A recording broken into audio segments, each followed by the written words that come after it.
When I retired from baseball, literally within 12 months, I gained about 45 pounds. And if you're watching this video, you've probably found yourself in the same boat that when you retired from your sport, you look down in a couple months and you don't even recognize yourself. Everything starts pulling up right here, and this isn't regular fat, it's visceral fat, and it's killing you. And it's the same reason why I decided to make a change and am now making this video specifically for you. So in this video, I'm going to break down exactly how you can start getting rid of this visceral fat, get rid of that pot belly stomach that pokes through all of your shirts, and you can do it within 30 days. There are two types of fat. You have subcutaneous and visceral. Subcutaneous is the stuff that you can pinch and grab right there. Now, don't get me wrong, it's not good, but it's not the real enemy. Visceral fat is the fat that lines and surrounds your organs, such as your kidney, your intestines, your heart. It's metabolically active, pumping out inflammatory substances that lead to insulin resistance, heart disease, and even diabetes. And the wild part is that you as an ex-athlete are uniquely susceptible to this. Because when you were training, you ate constantly, fueled your body, and your body burned it all. But when you retired, the training stopped, but the eating habits didn't. So as a response, your metabolism slowed down, your insulin sensitivity slowed down, and your body started storing all of those extra calories as visceral fat. That's why you see so many ex-athletes look skinny fat, or what I like to call really big arms with a big belly, because they were able to keep some of their muscle, but that visceral fat starts poking out their stomach, and you don't even know what's going on inside of their body. But today, that changes. And before you start doing what every ex-athlete does, hear me out.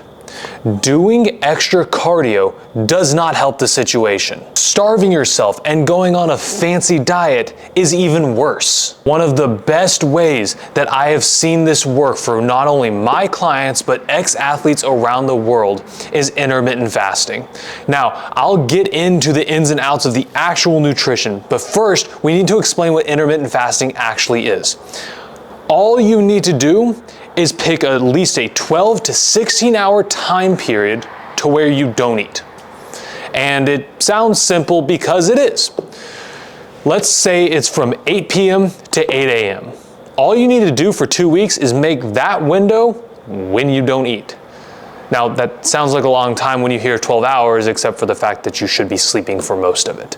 But that's only the first 2 weeks. The next 2 weeks, we're gonna extend it to 16 hours, which is literally stop eating at 8 p.m.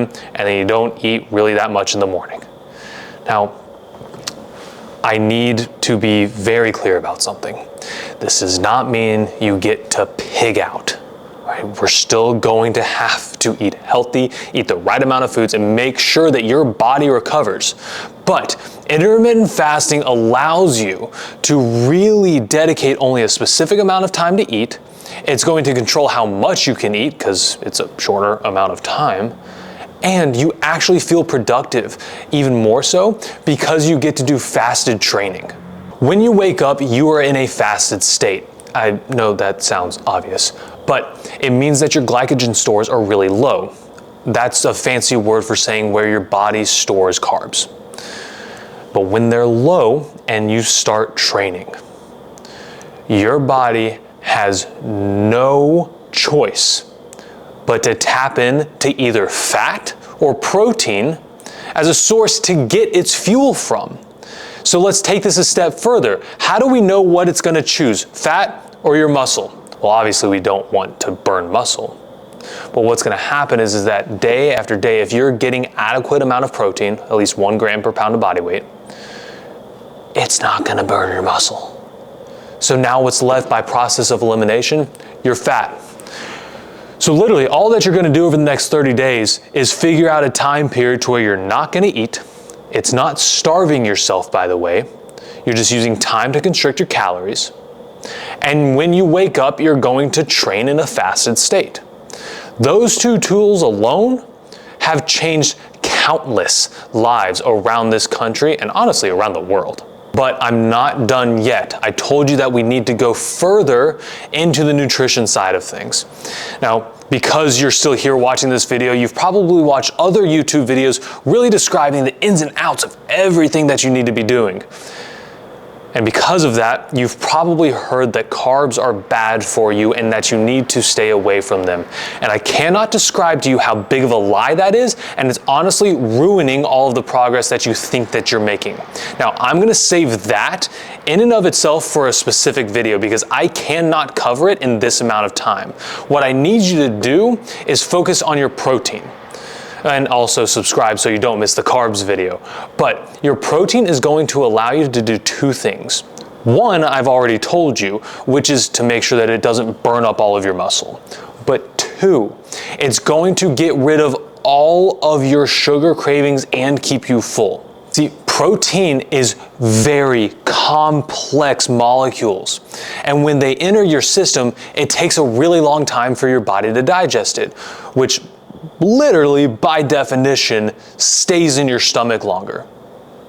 So you're more full. But carbs, on the other hand, get broken down really quickly, especially the simple sugars like candy. So they go right through your system.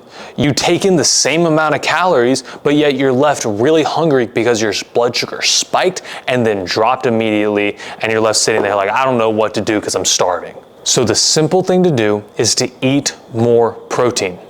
Anytime that you go to eat, the number one choice that you need to make is, what is my protein going to be in this meal? Then you consider everything else around that. But first, what is your protein? Are you going to have a sandwich? What's the protein and how much? Are you going to eat spaghetti? Does it have protein and does it have a lot of it? So, by the way, spaghetti isn't bad. Remember, carbs are not bad. But you got to choose your protein first. Chicken, ground beef, tuna, steak, you name it, protein, if you can get more of it, you will see a huge benefit. And on top of that, when you start eating more protein and you start getting more full, what's gonna happen is when you have all of this cravings that you've dealt with completely go away, it kind of becomes easy to diet. I'm not gonna lie to you. Once you get into a routine, you just need 7 days really. And then it just becomes second nature because you are an ex-athlete, you know what it's like to work hard, you know what it's like to be in a routine, and you literally just need to force yourself into the exact same thing with your nutrition. That's why I'm giving you this video.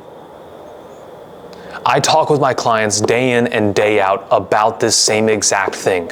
All of the tools, all of the diets that you've ever heard of are literally just a fancy way of constricting your calorie intake.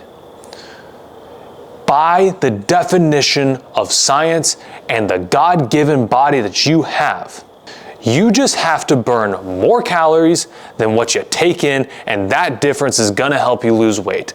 But it is so much harder than people make it seem on the internet, which is why I wanna give you this information.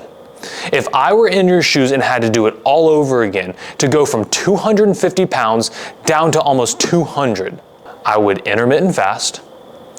My first meal of the day would be heavy protein with light carbs. My second meal of the day would be about half and half protein, half carbs. And then my dinner would be just a very normal dinner with my wife because she loves cooking. If you can do that over the next 30 days, your life will change. And by the way, this isn't a diet that you have to only go on for 30 days. You can literally live like this. And that's what I preach. I don't want you on a specific diet. I want your life to improve. I want your family to improve because of what you are doing within yourself. So no, it's not about going on the Atkins diet or the keto diet to where you have to eat something fancy. You don't have to eat like a bodybuilder anymore to where you're eating out of Tupperware and you can't even go to a restaurant. This is about improving the quality of your life. And that starts by eating the right way, doing what you need to do to become the person that you've always wanted to be, and that you actually know that you can be because you used to be it during your career. But now it's time to make a change. So what I want you to do from here is start to plan out, when are you gonna fast? What proteins are you gonna get throughout the day? And then lastly, you need to subscribe because my name is Matt Ross. This is the Weight Ross System. God loves you.